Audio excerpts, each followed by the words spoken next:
At 5, the debate over raising the federal minimum wage is more heated than ever. So states are now taking matters into their own hands. Massachusetts and New York have gone to $15 an hour.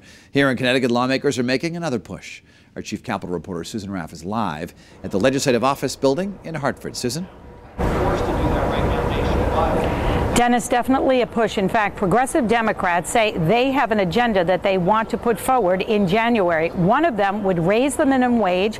It would also require paid family leave, and we would see recreational marijuana legalized.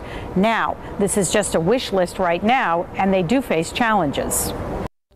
Raising the minimum wage to $15 an hour may sound like the right thing to do. These are real people who have families, who have college experience, who need a leg up in this economy.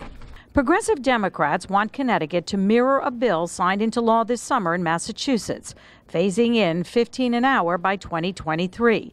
But they do face opposition. The National Federation of Independent Business says these policies hurt more than help, that a business owner may not be able to raise prices because customers won't pay, so they are forced to make the tough decision of reducing employee hours or eliminating entry-level jobs. I like a lot of these concepts too. But if we don't look at what the ramifications are and try and balance the pros and cons to them, we're not doing our job. Raising the minimum wage could negatively affect those on Medicaid. Benefits would be impacted because of the increase in salary. Paid family and medical leave is also on their agenda. A Senate bill would allow employees to take earned time off with pay. That also has some bipartisan support. But House Republicans say the state would have to hire 100 people to run it at a cost of $25 million, at a time when Connecticut faces a huge budget deficit. And then there's recreational marijuana. A few weeks ago, Massachusetts started selling it. Tempting, since it brings in millions in taxes. And Connecticut's new governor supports it.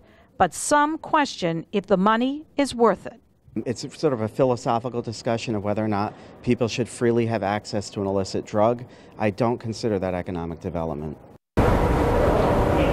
Progressive Democrats feel these issues are so important to voters. That is why they say Democrats did so well in the recent election.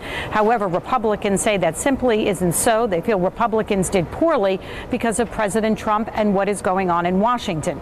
Governor-elect Ned Lamont supports this agenda, so it'll be interesting to see what happens when the legislative session resumes in January. We are live in Hartford. Susan Raff, Channel 3 Eyewitness News. Susan,